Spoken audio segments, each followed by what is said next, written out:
Let's go, Big Blue! It's the New York Giants squad. Everything New York Giants every week. Breaking down all the big hits and game-changing plays from the G-Men. The way only the Locked On Podcast Network can. Get ready and squad up.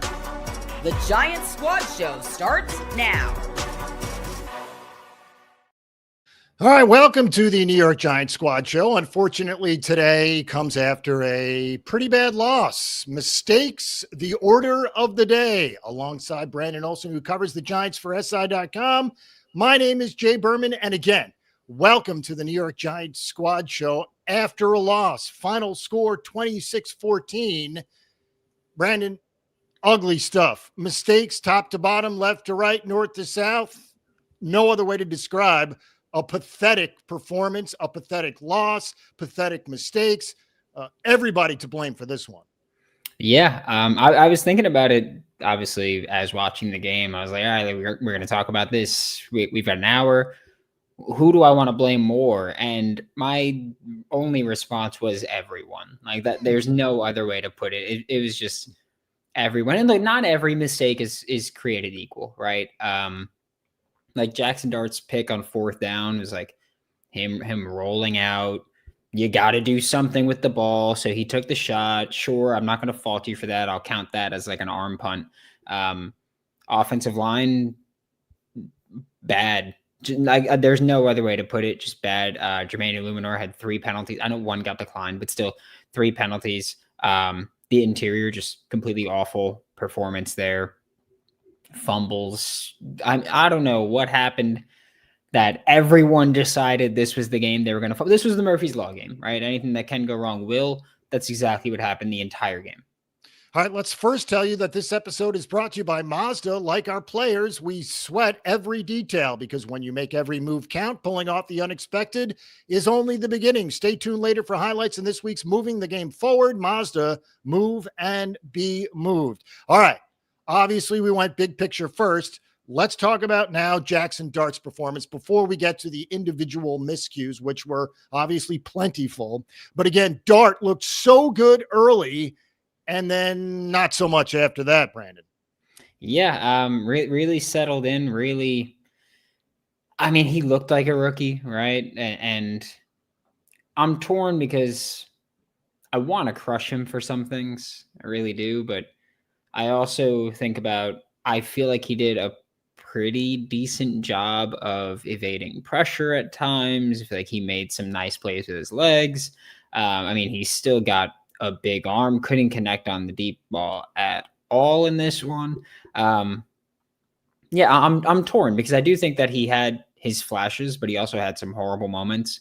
I liked how he handled the blitz whenever the Saints tried blitzing. I think plays just broke down and he broke down with them. Not to remove all blame from him, but yeah, I think it was just a weird game. And it looks like he looks like a rookie. Like he's someone who, when he got drafted, everybody went, oh, he's used to playing with a Lane Kiffin offense, which is very simplified. They're trying to make things easy for you. They're giving you throwing windows to look at, not necessarily making you make reads. As you're a starting quarterback in the NFL, you need to do more and more. Brandon Staley didn't work out as a head coach. He's still a damn good defensive coordinator. And it kind of threw Jaxson Dart and the entire Giants offense for a loop. Tough stuff. Not a great showing. But honestly, it could have gone worse. I guess is what I'll say. Like it could have gone worse. I'm not like, oh, just burn it down. You know what's interesting is you brought up Brandon Staley, and I didn't realize it. They mentioned this. Catalan mentioned this on the broadcast. Staley was the head coach for the Chargers. Kellen Moore was the OC. Now that dynamic is flipped with Kellen Moore, the head coach, and he's the DC, Brandon Staley. So it's really an interesting dynamic. Obviously, that's happened in the past, but that's weird, isn't it? Yeah, it's definitely really odd. Just because that's got to be like awkward, right? Of Brandon Staley going like, hey, I gave you a shot as the OC. Like, I have that over you. And then now Kellen Moore gets to go, okay, well, you were out of work. And then now I gave that to you at the DC job. Right. It's an interesting relationship. I'd imagine that's really awkward when they do butt heads on some things. But Hey, I mean, they both did a good enough job to win this game handedly. Yeah. A couple of nuggets here in respect to Dart. It's the second straight week the Giants have scored a touchdown on their opening drive, which I mean, feels like years. Not only that, it is the first time in 5 years that they've scored touchdowns on their first 2 drives. Point being, this was a different game through the, I don't know, first 3 quarters of the first quarter. The Giants were dominating. In fact, the broadcast later on even mentioned they were surprised, considering the domination of the Giants, that the score was what it was. So again, it really was a tale of 2 games, sort of a quarter and then 3 separate quarters. Yeah, wouldn't it be awesome if after that first quarter the Giants just, all right, like we won, right? It's over. But they had to play a full 60 minutes, and just folded miraculously. Like that. That's the only way I can describe it, is that it was a miraculous fold. I don't know how else to describe that. Of just, I mean, it felt weird because there'd be, a fumble, and then defense kind of would do their job, and then there'd be another mistake, and it kind of just felt like one of those times where I think the defense did their part for a lot of the game. They had, the Rashid Shaheed touchdown was brutal. But this, and even if the Saints weren't scoring off of turnovers, the Giants were giving them good field position. The Giants were giving them momentum. Were stopping their own momentum, because at some points it's like, all right, well, yeah, you made the stop, but you still sacrificed points with a fumble that shouldn't have happened. I mean, the Darius Slayton fumble felt like they were driving. Like it felt like they had a shot. The Cam Scatterbo fumble, you were close enough. Like you were there, and just mistakes like that, just they're killer. And had you not had those fumbles on top of Jaxson Dart literally just giving them the football, it might have gone different. But really, this was just awful, ugly football. I mean, that was a disgusting football game to watch on both sides. Yeah, it's funny because I was thinking to myself, I want to crush Dart, I want to crush Cam, but they're rookies.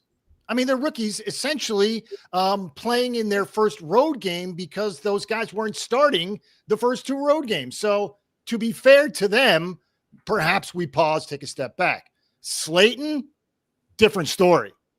Different story, especially with no neighbors. You're now the one, step up, hold on to the ball.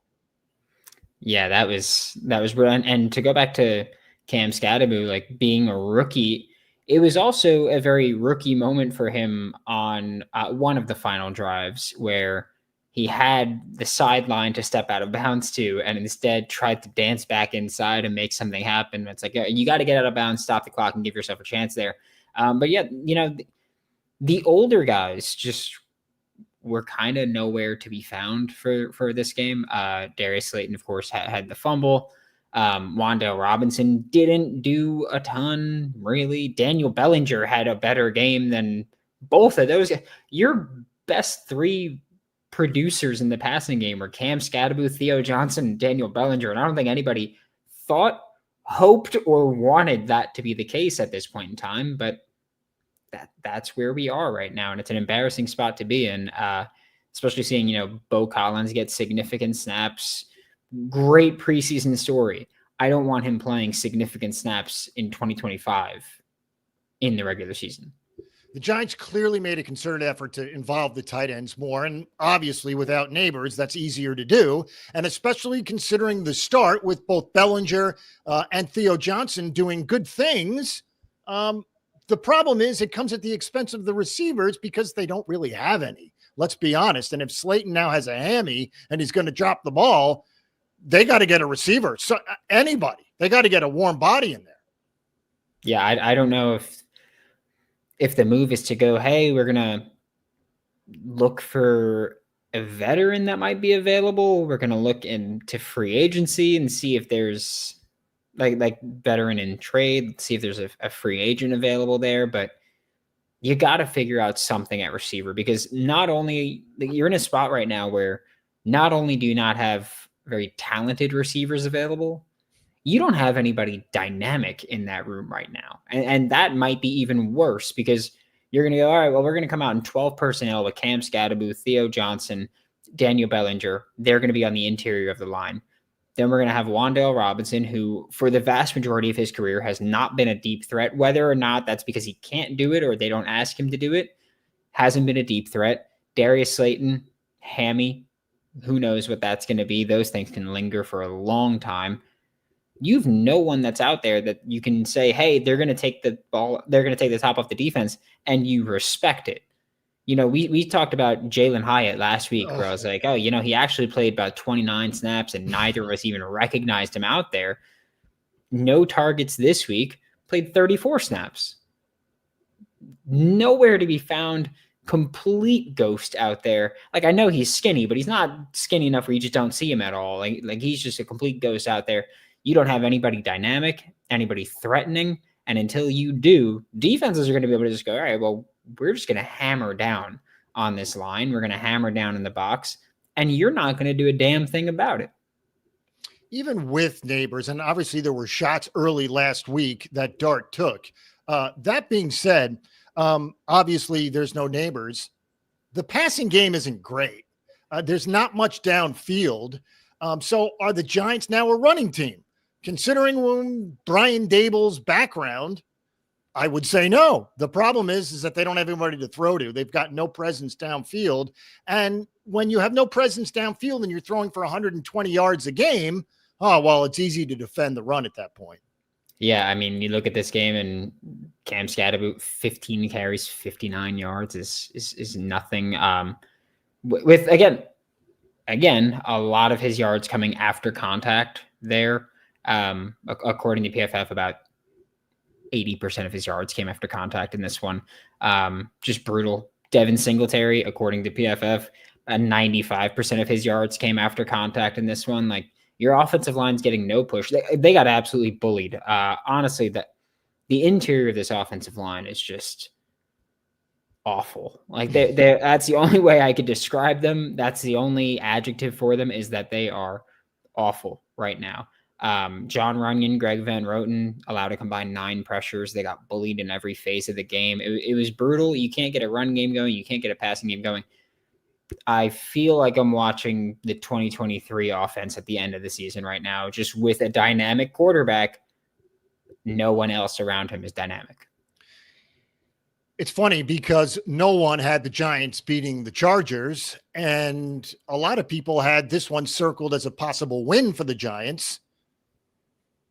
That's the NFL in 2025, I guess. For some reason, they hang on to beat the Chargers and lay an egg against the Saints. Now, by the way, the Eagles lost today badly. So now we have the Eagles on a short weekend. Obviously, we'll get to it, but that's an angry team ready to whip up on you some more. I mean, they might be ready to whip up on themselves, too, with A.J. Brown, Devonta Smith reportedly both upset with Jalen Hurts right now. Saquon had the receiving touchdown for them today. Like, yeah, this is I think this game on Thursday is just going to be hideous. That's the only way that I could describe that one, is that it's going to be ugly. I'm interested to see what the Giants defense is going to look like in this one, because this Saints game, they were out there for 70 snaps almost. A good bit of them were running plays for the Saints offense. So you were getting physical, you were bumping, you were getting out there. I'll be really interested to see how you handle the physicality of the Eagles offensive line and their running game and overall when, you're coming off a short week with it. All right. What's interesting is a few stats here that I want to give to you before we tell you that next we'll do the defense after a break. But worthy of mention, Giants haven't had a winning streak since DeVito won 3 in a row 2 years ago. Dable has only had 3 win streaks in his 3+ seasons. Amazing. Weeks 1 and 2 in 2022. Weeks 4, 5, 6, and 7 in 2022. That's it. And the DeVito stretch, obviously. Amazing stuff. Just amazing stuff. We'll do the defense coming up next. How many losing streaks has he had? Just curious.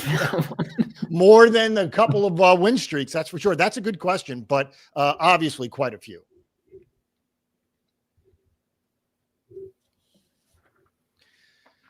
All righty then. Let us do this. This episode is brought to you by Square, your favorite neighborhood spots run on Square. There are certain businesses that truly make the neighborhood feel like home, whether it's the local sports bar packed on game days, the coffee shop that knows your order by heart, or the corner deli that's been serving your community for decades. These are the places that bring people together. When neighborhood businesses thrive, the whole neighborhood thrives. Cape May Brewing, it comes alive every Sunday during football season. Everyone's in team colors. The energy is incredible, and it feels like the entire block is in there cheering together. It's the kind of place where you walk in and everyone knows your name. The staff like family, and they've been serving this community for years. Spending money there doesn't just support the business, it supports the people behind it and the community around it. Those local spots are what make the neighborhood feel like home, and so many of them run on Square. Square is a proud partner of more than 4 million neighborhood businesses around the world. You can go to square.com/go/LockedOnNFL to learn more. But before you do, go support your favorite neighborhood spot. You'll be happy you did. Square. See you in the neighborhood. All right, we are back, Brandon, and it's time to do the defense. I have 2 words for you, and then I'll let you run away with it. 0 sacks. Your thoughts? Yeah, no sack. And look, they generated pressure, right? But it was pressure that was generated through Spencer Rattler holding the ball too long. It was pressure that was generated by Saints miscommunications leading to an unblocked rusher here and there. It wasn't pressure that was consistently generated through guys just going out there and winning. This was, I want to say, Brian Burns' worst game of the season, it wasn't an awful game, but he's been playing lights out football this year. Abdul Carter still had his pressures generated, still made his presence felt, I guess, but even then it wasn't anything spectacular. Defense can't be inconsistently rushing the passer, right? And it was clear when watching the game that whatever illness Dexter Lawrence had was keeping him from being fully 100%. I don't think I've ever seen him out of the game as much as he was out of the game this week. Defense just needs to be better. Pass rush needs to be better. I don't know if it's scheming things up more, but I feel like they didn't really blitz at all. There were a few times that I remember seeing Dane Belton, a few times I remember seeing Drew Phillips, and that's kind of it. And if your pass rush isn't getting there without blitzing, then you need to either go, hey, if we're not getting home rushing 4, then we need to rush 5. And if we're not getting home rushing 5, then we rush 6. And if we're not getting home rushing 6, then we drop 8 into coverage and we just generate pressure that way, and we just cause them to hold the ball longer. Shane Bowen had to make a decision there. I don't think he did. I'm someone that I think I've been pretty open. Like, I like Shane Bowen for most of his career. This game, not the best one when you have a Saints offense that hasn't been good. Spencer Rattler's been average, and people have gone, oh, okay, well, that's average. That's better than we thought we'd get. Their offensive line hasn't been good, and you guys just didn't capitalize in any way, shape, or form against them. All right, so here's some numbers. Kamara has always killed the Giants. In fact, the number is 123 scrimmage yards per game in his career versus the Giants. Obviously, they held him down today. 8 carries, 27 yards. He did have 4 catches for 28. But if I told you they'd shut down Kamara, you figured, oh, they'll comfortably win, and that just didn't happen. Comfortably lost. They did that. That was no doubt. No doubt. That was pretty clear and obvious the entire way. And again, like, the defense, they had 1 passing touchdown, and there was the bomb to Rashid Shaheed. Outside of that, was it. Yeah, outside of that, they didn't do much in the passing game. The run game didn't get a rushing touchdown, despite trying to do like their gimmicky plays that they brought out quite a few times. Taysom Hill was back, and we got the answer of how Kellen Moore would use Taysom Hill, considering it's a new regime and all that. But you kept him out of the end zone. Had him settle for field, except for that one Rashid Shaheed play, which I don't even know what happened on that, if that was a miscommunication, but something tells me that it shouldn't have been Tyler Nubin and Javon Holland chasing him down. I feel like there should have been a corner out there somewhere along the way. But you didn't allow them in the end zone running the ball. They only scored that one touchdown, which I'm going to say I think that was just a busted coverage or some kind of miscommunication. Defensive touchdown, bunch of field goals. Like that was it. The defense is a team that it's a part of the team that I can't in good faith crush them so much. They got no sacks, but they got some pressures. They generated those. Better run defense than I think anybody thought they'd play. I mean, going into this year, that was the big thing where everyone's like, oh, you run the football, you're going to destroy this team. Wasn't the case. I'm not going to kill them. I don't think they played spectacular by any stretch of the word. This is a bad Saints offense. But, I mean, you can only do so much, right? Like, again, defensively, you didn't allow a ton of points, and you were put in bad spots consistently. Drew Phillips stinks, despite the fact that he makes good plays. He now has 6 penalties, and obviously this stat is going to be a defensive back. But that being said, he now has the most penalty yards against him of any defensive player. Like I said, it's going, because of the pass interference calls, it's going to be a defender on the back end. Does it have to be Drew Phillips? Couldn't it be somebody else on another team? Yeah, no, Drew Phillips is someone that I've been very open. Like I like his play. He just gets way too physical in coverage and stuff like that. Like early in the season, because I think it's been just about every single game so far, he's gotten a pass interference call. Early in the season, it was okay. You're getting into the rhythm of this. You're getting into the flow of this. You know, you figure, because it's also players feeling out what the officiating is going to be like early in the season. Because every year it seems like, okay, this is what they're calling a lot of this year. At a certain point, you have to identify, congratulations, Drew, you allowed 4 catches for, I don't know, like 20 yards, 30 yards. Pass interference penalties are killing you, though. Like you can't allow those and can't give them free yards, free downs. It's just tough. But at a certain point, you have to go, hey, you're doing this a lot. You need to rein it in. Like, this is no longer, that was a ticky-tacky pass interference. If they're calling it on you every week, it's something that you're doing. You need to improve your technique there, use your hands a little bit less, whatever it may be. And if they call it while you're trying to make a play on the ball, I'm not going to be too upset with you about that, because if you're trying to make a play on the ball, they shouldn't call it. But at this point, they're throwing the flag when the ball's just leaving the quarterback's hands and he's just being all over these receivers.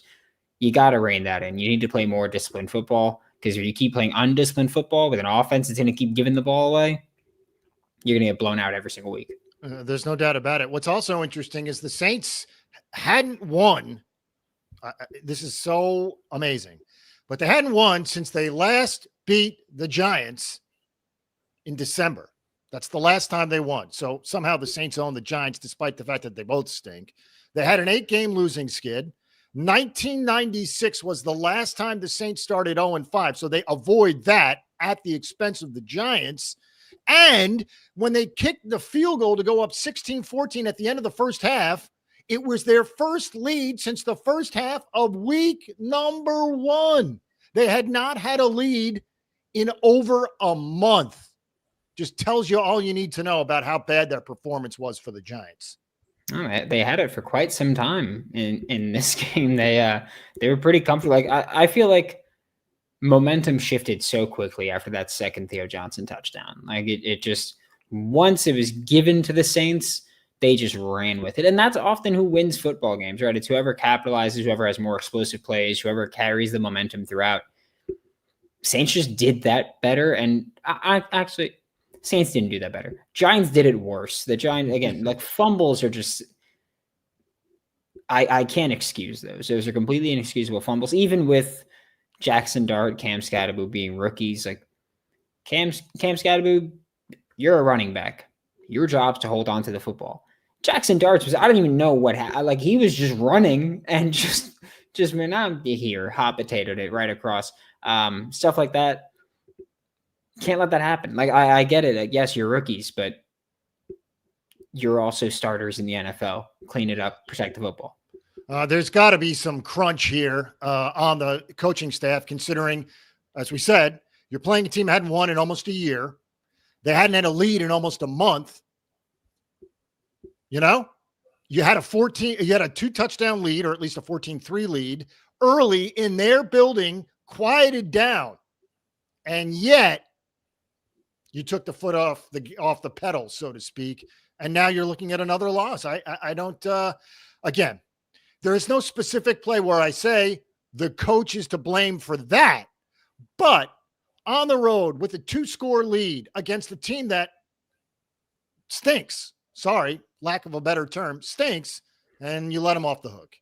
Yeah, I think for me, one of the things that I look at with a coach or coaching staff is your ability to get your guys to play their tails off week in, week out, and your ability to, when there are miscues, mistakes, turnovers, whatever it may be, when those happen, to get them to lock back in and to get them to actually go out there and do their jobs. Like I saw, we have someone in the chat that said, did Brian Dable drop the ball or fumble? Asking for those who don't get it, which I'm assuming is because we're talking about Brian Dable. But no, he didn't do that. But part of your job as a head coach is getting guys recalibrated. Like you're a leader, especially when you're not calling plays. Your job is to lead, especially. And I think that that's one of those failures that we will point to. Like, I don't think the offensive strategy or the offensive game plan was the problem. I don't think the defensive game plan was necessarily the problem. Like I said before, I think that Shane Bowen should have changed things up and generated more of a pass rush in different ways. But I'm not saying that the defensive game plan was the problem there. But as a head coach, as position coaches, as coordinators, it's your job to get these guys recalibrated and to bounce back. And once that first fumble happened, they never recalibrated. They didn't come out of halftime looking like they were restabilized. Like, none of that happened. That's the coaching issue that I have with this game. That and the undisciplined football. Like you can't have guys just you can't have guys just committing penalties all the time. It's never ending. I don't, we can talk about getting rid of the coaching staff another day, but 5 straight possessions, fumble, pick. The Giants are the first team with turnovers on 5 straight possessions in almost a decade. By the way, that was the Jets in 2016 that did that. 85 yards average in penalties coming in for the Giants, worst in the NFL. And they committed almost 100 yards more in penalties today. So again, it's easy to defend the left and the right as far as coaching staff or players. It's also easy to get on those sides. And we need to do that because, again, the penalties, the mistakes, the turnovers, all stuff that, to be fair, the Giants haven't, with the exception of penalties in the Dallas game, they really haven't suffered too many of those mistakes. Well, today it all came crashing down. Yeah, and that's what's going to happen, right? Especially when you don't have the talent to, I guess, hide that. When you don't have a talented offense to hide those issues, that's when they're really going to pop up. And also, like this defensive line, no sacks. Could have been different if you held on to the lead that you had and you allowed these guys to just pin their ears back and get after the quarterback. Instead, they had to defend the run on basically 50% of the plays. The Saints were very balanced offensively there. But I mean, you got to get these guys ready to go. You got to get these guys ready to play. And if your offense isn't dynamic, you can't make up for those big mistakes. You know, the team that has more explosive plays wins the game 86% of the time. You don't generate explosive plays. You're already playing behind the 8 ball. Yeah. And they don't. And they give up explosive plays as well. Not only that, when you do that on the road in a loud place, especially a dome, those turn out to be even more killer, if you will. And like you said, and I did want to point this out because we brought it up, and that's the dome. I wasn't there, obviously, but that didn't seem to be a problem, the noise. And I know that the Giants practice with it, as every team does, going into a dome the following week. They practice with noise. They practice with music. They practice with shouting, all that stuff. For some reason, I don't know why, and it didn't obviously have a bearing on the result, but it did not seem to be a problem today for the Giants. Nope, wasn't a problem, but again, still everything else was. Yeah, still got whooped because you couldn't do the Pop Warner stuff. Like that's really like you're failing organizationally because you're not doing any of the basics properly. And you're just not going to win games there, especially when you don't have that dynamic playmaking ability. All right, coming up next, we'll focus in a few of the Saints players, including Spencer Rattler, who, believe it or not, had never won a game before today. Well, he put one in the win column. We'll do that next. All right, this episode is brought to you by Mazda. Mazda's moving the game forward for those who believe it's not just about playing the game. It's about redefining it. There are moments that do more than put points on the board. They move crowds, move culture, and keep moving the game forward. This week's moment that moved the game forward, all those turnovers for the Giants. As we said, 5 straight possessions, fumble, return for a Saints touchdown, interception. Again, the first team with turnovers on 5 straight possessions since 2016. When you follow what moves you, the unexpected is only the beginning. And just like there's more to every highlight, there's more to a Mazda vehicle. Mazda, move and be moved. All right, we are back. Brandon and Jay. Let's do Spencer Rattler, who, as we said, had never won a game before. 0-10 coming into today. And guess what? He puts one in the win column. Wasn't great today. I wouldn't exactly call him a Pro Bowler yet. But he beat a team that figured that they were going to beat. So, I mean, like I said, Spencer Rattler gets a win, and that's all that matters. Yeah, I mean, look, and I think we touched on this last week a little bit, but Spencer Rattler's been playing pretty decent football. And that's been the thing. Like, everybody's like, okay, well, we thought he was going to be maybe the worst starting quarterback in the NFL. He's giving them average football. He connected on the deep ball. I mean, dude still has a cannon for an arm, like, especially when he can step into it. He's got a big arm. Handled pressure well. Like, we talked about, oh, well, the Giants had no sacks. Again, they still generated 16 pressures. And on those pressures, Spencer Rattler went 9 for 14, completed 64% of his passes, 144 yards, touchdown. He obviously didn't throw a pick, but he had the touchdown on the Rashid Shaheed ball. Also should have gone 11 for 14 because they dropped the ball twice. So it had all that going for him. Pressured on 14 different plays. No sacks because he evades pressure really well. Like, and that's what dynamic quarterbacks give you. We watch Jaxson Dart run away from defenders and extend plays there when he sees them. And it extends plays. It gives you more opportunities.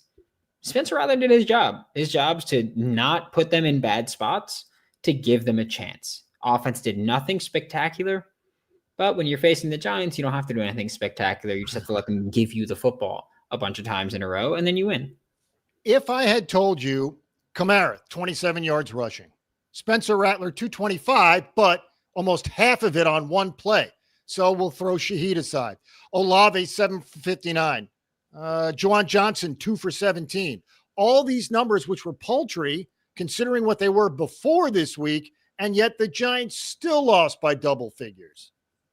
Yeah, I mean, look, their offense played simple football, and that's all they needed to. And that's the embarrassing thing. Like that's what should piss Giants fans off, is that the Saints went out there, played simple football, and kind of kicked your ass. Like, that's really it. That's what they played simple football, and they beat you comfortably. And once they took the lead, it never felt like the Giants were getting it back because the Giants were just shooting themselves in the foot. What was the Breece Hall quote?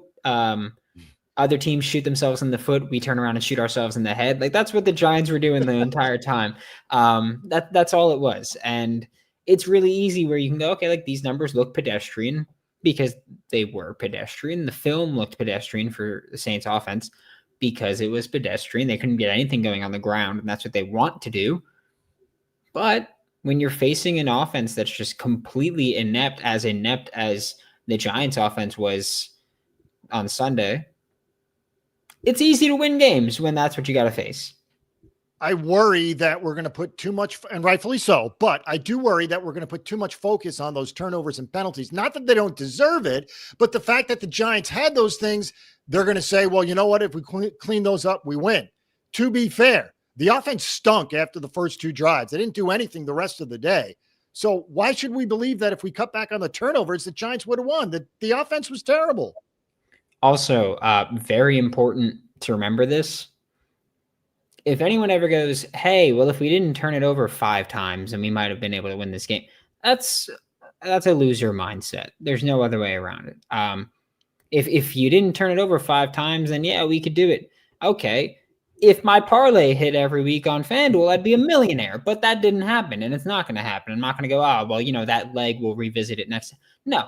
If these things that are, again, fundamentals of football, holding on to the football and not throwing it to the other team, which, again, I don't even fault Jaxson Dart so much for the picks. Both of them were, him scrambling, rolling around, trying to make something happen. Like, I'm not happy with them. I'm not saying to just completely disregard them.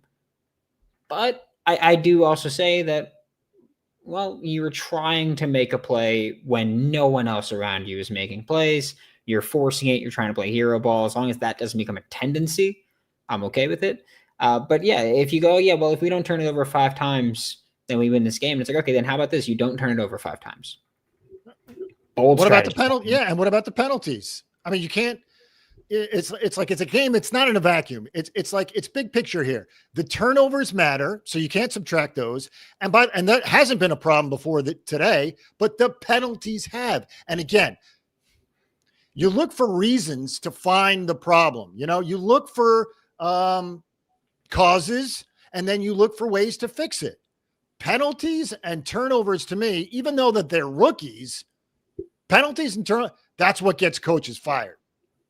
Yeah, and also the penalties were, incredibly disappointing because offensively, Jermaine Illuminor had half of them. Jermaine Illuminor had half the penalties for the offense. Bo Collins had 1. Theo Johnson had 1. Wandale had 1. Like these are, sure, Bo Collins, Jaxson Dart, fine. Theo Johnson, yeah, he's still young. Wandale Robinson's at the end of his rookie contract. Jermaine Illuminor, very experienced veteran at this point in time. To have 3 penalties is ridiculous. He's played in loud arenas before. He's been there. I don't want to hear anything about if they're like, oh yeah, well it wasn't. No, you played in the SEC, dude. Like you played at Kyle Field. You know what this is like. You've played in these big areas. You've played in these big arenas. You played in the NFL for a long time. You know what that's like. Drew Phillips with the pass interference. It's stuff like that where it's veterans making these mistakes, like Paulson Adebo as well. Like, veterans are the ones making the mistakes. That's not, again, Jaxson Dart, Cam Scatterbo making mistakes. Like, you're rookies. That's fine. Drew Phillips, still a young guy, sure, whatever. Deonte Banks, still a young guy, sure, whatever. But this is Jermaine Illuminor, Paulson Adebo. This is the veterans on your team, the guys who are supposed to be leaders, are making these fundamental technical errors that if those keep happening, you're not going to win games, because if your veterans are making mistakes, your young guys are going to take after them and make those same mistakes. And it's just going to keep compounding, and you're going to keep losing games by double digits. Saints were able to adjust or correct on the move, on the run, on the fly, because they shut at 14-3. They said, you know what? No mas. We're not doing this anymore. We're going to shut things down. Why can't the Giants do that? Why can't the Giants figure out how to correct on the fly? Just doesn't seem like there's any. It's like you see the momentum going one way, and you just know you can't get it to go back the other way. Yeah, I mean, I think part of it felt like, and I could easily be wrong here, but part of it felt like in the first half, when things started going downhill, was Saints had a long drive in the first quarter that ended with a field goal, 14 plays. Giants came out, scored their second touchdown. Then the Saints came out again, a 12-play drive. Giants come out, quick drive, and then you punt. Saints touchdown immediately. Giants short drive, and you punt. Saints longish drive in terms of plays. It was like 6 plays, but only took a minute. Giants fumbled. Saints 8 plays and a field goal. Giants fumble. Saints 10 plays. Then Giants give the defense a long break, and all of a sudden, Giants defense get a long rest. They get to sit on the sideline for a bit. They come out and get 2 immediate stops once they get back on the field. I feel like part of it was also just the Giants' turnovers. Maybe the bigger issue with them and the bigger fault with them was not just, hey, we're giving them the ball, hey, we're missing opportunities, but we're putting our defense right back on the field. And again, you're going to keep getting hit. You're going to keep getting popped in the mouth. If you're not responding there, you're not going to be able to fight back. And when your defense is on the field for a long drive, which is partially their own fault, yes, for not getting off the field, but then the offense is on the field for a short drive and then punting or fumbling or throwing a pick, whichever one they choose to do on that drive, then your defense is right back out there for another longer. Guys get worn down. Like they do, and it happens quickly. I know we can sit here and go, oh, well, they're getting paid millions of dollars to go out there and play week in, week out, game in, game out. They get worn down. And I know you mentioned it earlier. Got worn down against the Saints, being on the field for a good bit. You got the Eagles in 4 days. Not going to go much better for you if you don't clean some things up. Coming off a loss, no less. And I know we mentioned that already, but they had a 2-touchdown lead to the Eagles, 17-3 to the Broncos, and they lost at home. So now, oh my goodness, what a beatdown that's going to be. Yeah, that's they're going to be pretty pissed. And I want to say that this is also part of my bigger issue with Brian Daboll as a head coach is like, I know the Eagles are going to be pissed after that loss. I don't know that the Giants are going to be pissed after that loss. Like this feels like kind of what they're used to at this point. Like, I don't know that they're going to be pissed and firing off here because a lot of these guys have lost for most of their careers if they've been drafted by the Giants. It's funny. It's not the worst thing that's ever happened because we love the run. We love the win in Minnesota, but they kept Daboll and they kept Jones after 22. And look at them now. Look at them now. Look where they have gone. Now, they were clearly not going to beat the Eagles after they beat the Vikings on the road. So we knew that they probably topped out where they were at that point in time. That being said, it's been a complete crap show since. Yep. And look, I remember that season was my first season writing with SI about the Giants. And I had written before, I was like, look, I don't think this is a playoff caliber team. But that schedule's so easy, they're going to make the playoffs and they're going to be able to walk in and probably lose first round. Of course, they beat the Vikings there.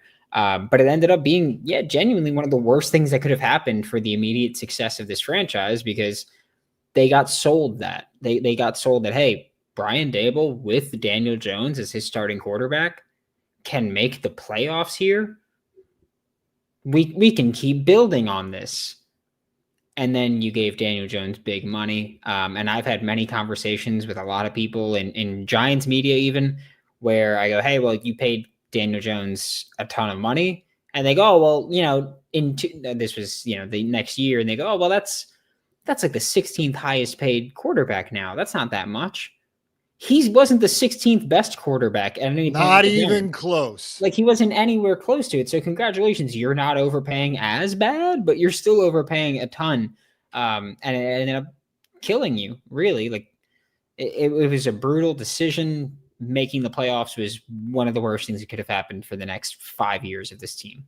Yeah, in real time, we're experiencing that right now. We're experiencing the fact that the Giants just can't seem to get out of their own way. And it's sad because, as you said, when you get it wrong it's almost like you're better off getting it wrong on the coach. When you get it wrong on the quarterback, it's costing you a decade.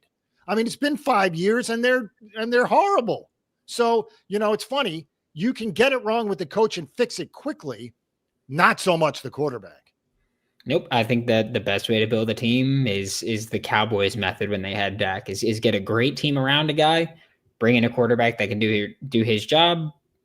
And if that doesn't work and you got the QB, then you go, all right, well, we'll change the coach real quick and then we'll try to figure some things out. But yeah, it's brutal. I'll never want to lose games. I'll never regret winning games. But especially looking at that playoff run, you can just look back and go, okay, that shot themselves in the foot for Lord knows how long. I can't even tell you how long because we're still dealing with it. We're in the smack middle Lord of it. knows how long. Yep, we'll see how long it takes. Hopefully, by the time I'm dead, we'll see another Super Bowl. But who knows at this point? Yeah, I know, that's funny. Anyways, we'll take our final break of the show, and then we'll get you set for Thursday. We have a quick turnaround, which seems unfair and annoying, but we'll do that next. All right, the NFL season is here, and FanDuel is making sure you're ready for kickoff with a can't-miss offer. Right now, new customers can bet just $5, and if your bet wins, you'll get $300 in bonus bets to use across the app. I love using FanDuel because it fits however you like to bet. Player props, building a same-game parlay, or even jumping in live as the action unfolds. It makes every game more exciting, whether you're watching your team or just keeping an eye on your fantasy lineup. It's quick, easy, and the best way to add a little more energy to your Sundays. So, you ready to play? Download the FanDuel app now by visiting FanDuel.com to get started. That's FanDuel.com to place your first $5 bet. All right, final block of the show. Brandon and Jay with you on the New York Giants Squad Show. All right, as we said, quick turnaround. Eagles lost, Giants lost. I think we all thought the Giants were going to lose to the Eagles no matter what happened for the Eagles today. But you got a pissed off team. You know Sirianni hates the Giants. It could be messy. Yep, and you know Jalen Hurts. Like I'm not a huge fan of Jalen Hurts himself, but we know all he cares about is winning. We saw it was I think Chris Jones on the Chiefs was like, you have 90 passing yards. He's like, we're winning the game. Shut the hell up. Like that's all he cares about is winning. And so losing this game at home. Yeah, they're going to be looking for a bounce back in this one. Absolutely. And it could get ugly. It could get real ugly real quick, especially if the Giants are going to play as piss poor as they played today. What are the biggest not necessarily hurdles or obstacles, but what are the biggest tests, I guess, for a team on a short week coming off a loss? I mean, obviously it's not easy. You're cramming everything in, and don't forget there's also a travel day for the team on the road. But again, it is not easy. Yeah, I think a lot of it is going to come down to just resting. Like I know that a lot of people just look at, okay, like, you know, new day, new game, new week, whatever it is. If you play video games, oftentimes you go, okay, well, what happened last week doesn't matter anymore. These guys aren't banged up. If you ever watch football players just walk when they're walking around a facility, when they're walking around in public, they got like a little limp to them. They got like a little gimp in their walk. Like they're feeling this stuff. Like this is stuff that they feel for days after. And the only good thing about having a Thursday game is that you don't play again for like 10 days after that. But going from a Sunday game to a Thursday night game absolutely sucks. You don't get enough practice time to fix issues. So that's one. And when you do practice, you're not really going full go. You're not going as hard as you usually do because, well, there are issues to fix, but you've got a game in a couple days and guys need to get right. You're going to be practicing with guys that will play in the game, but won't practice. And you're not going to have those. That doesn't really help you get better as a cohesive unit.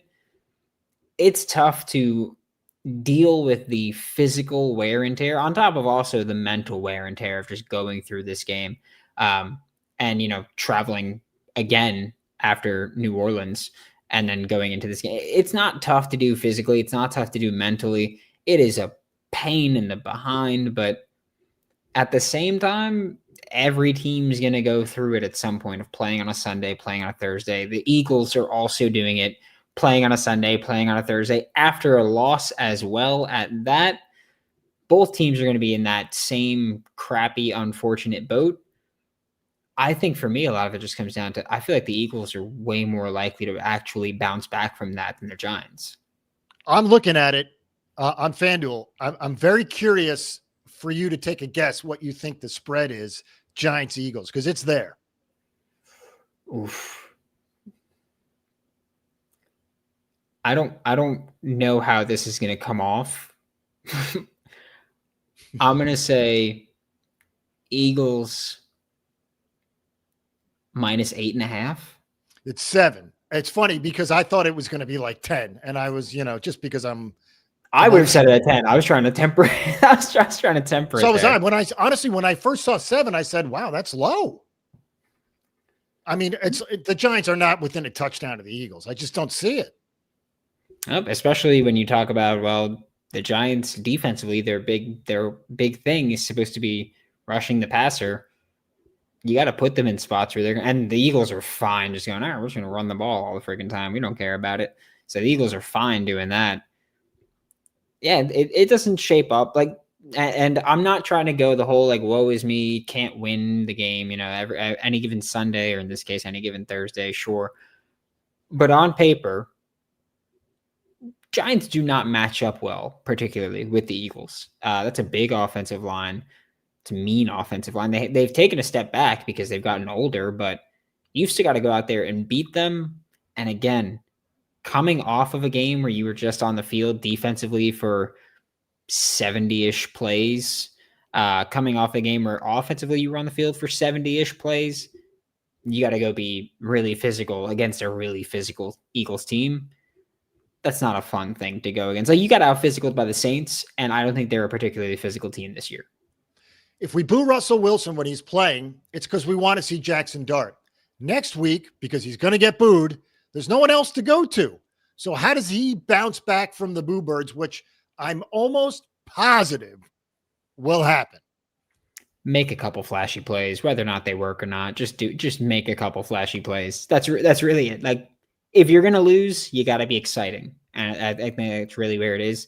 It's not the nice thing to say. It's not the fun thing to say. It's not even the smart thing to say. But it's what's going to work with fans is that you pop out, you make a couple plays, you show them, hey, like, I'm still the flashy guy. You're kind of pushing the blame to the supporting cast, but you make those couple plays and people will quickly forget any negatives.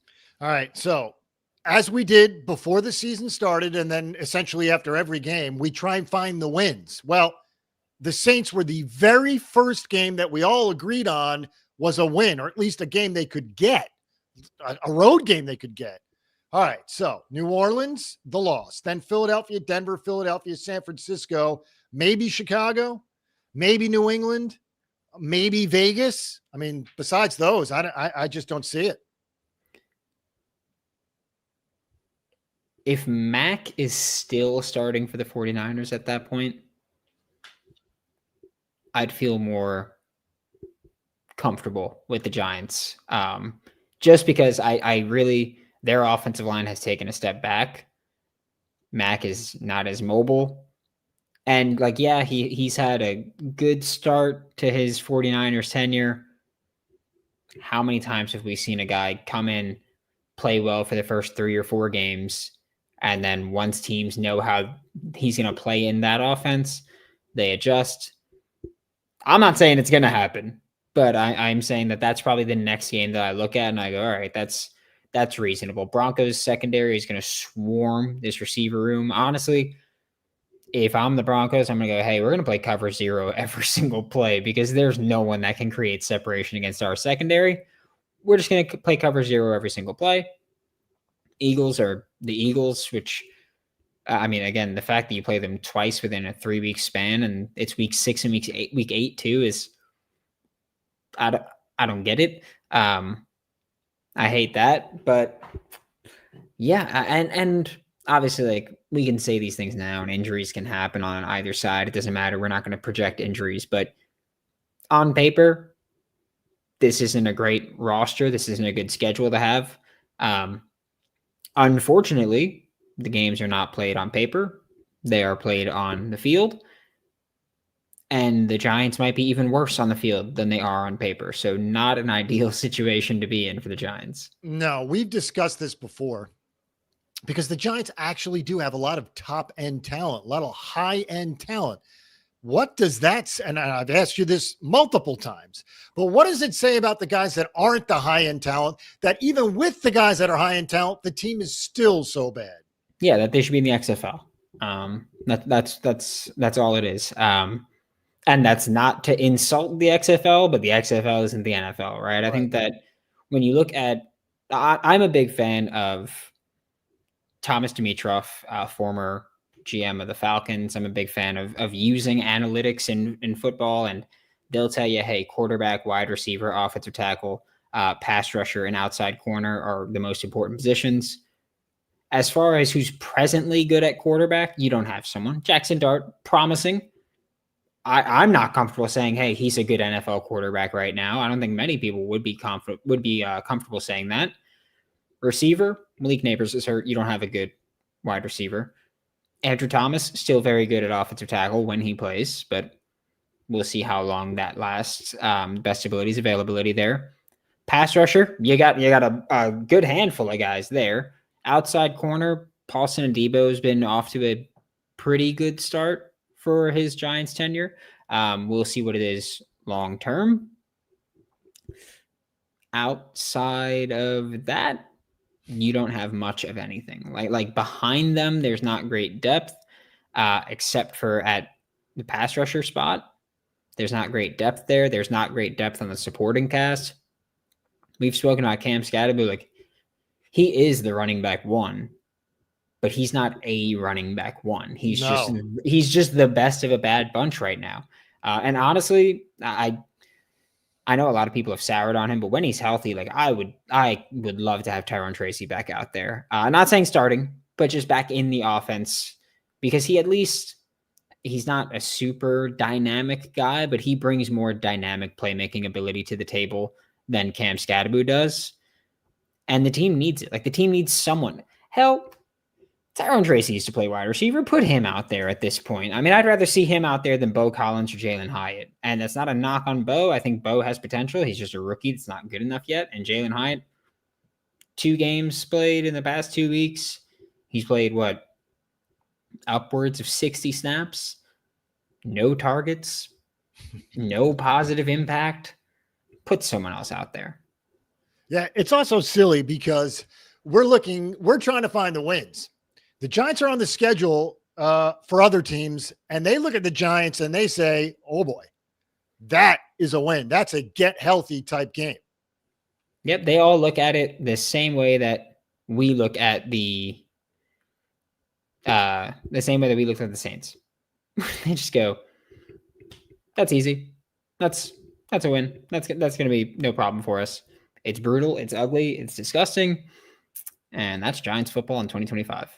All right, so let's set up the next week. Obviously, Thursday's a quick turnaround. Your thoughts there, short of a prediction, it's stay as close as you can for as long as you can and just see if you can get lucky. Pretty much, yeah. That's all it's going to be. Again, like I've said, like I hate doing this apathetic thing. It's embarrassing, but I'm more confident in the Eagles bouncing back from a loss than I am in the Giants. I think that's a leadership thing that just needs to be improved.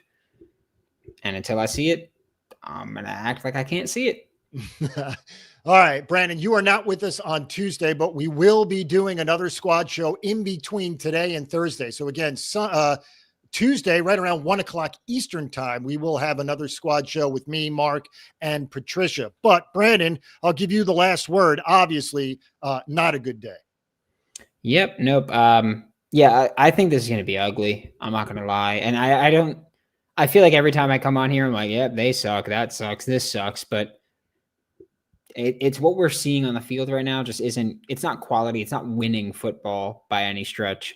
Jalen Hurts is not having a good year throwing the football as far as, consistently making plays. Like, sure, he's got the 7 touchdowns, no picks. But how many times are we looking at, oh, they got AJ Brown slightly off, just a little under, just a little over, whatever it is. He's not having a great year throwing the football. Using his legs, he's killing everyone. Saquon is very boomer bust. It feels like younger Saquon again, where it's like, all right, well, he's either chunking or he's not. Great play in the receiving game. But again, like I look at this Eagles offensive line, it's going to be a battle in the running game. They're probably going to win that battle. And then Giants defense, like I have faith in a lot of those players, but defenses can only carry a team for so long. All right, we'll have to wait and see again. Squad show on Tuesday, and then obviously the squad show immediately following Thursday night. Giants lose 26-14. They are now 1-4, while the Saints are also 1-4, no longer winless. For Brandon, I'm Jay. Thank you for being a part of the Squad Show. We'll see you on Tuesday.